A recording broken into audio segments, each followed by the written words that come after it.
Ассалаумағалейкум, құрметті көрермен. Бұл Аквалидер интернет-магазині. Бүгін бізде обзорда постфильтр. Бұл фильтр суды тазарту жүйесінің соңғы кезеңінде орналасады. Яғни мембранадан кейін ол суды толықтай тазартып, иісін дәмін жақсартады және ішуге дейін күйге келтіреді. Орналасуы мембранадан кейін орнатамыз. Және біздің картриджбен бірге өзінің соединительный фитингтары бірге жүреді.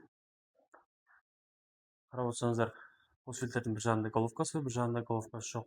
Головкасы бар жағынан су кіреді, яғни ол жаққа біз тройнигімізді орнатамыз. Бұл тройниктің бір жағы накопительный бакқа қосылады, және бір жағы мембранадан шыққан суға жалғанады.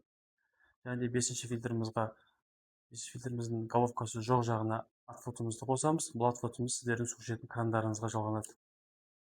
Егер де сізге осы комплекттің нақты келетінін білгіңіз келсе, төменде көрсетілген WhatsApp нөмірге хабарласыңыз, немесе сілтеме арқылы заказ берсеңіз болады. Каналға тіркеліп лайк басып кетіңіздер.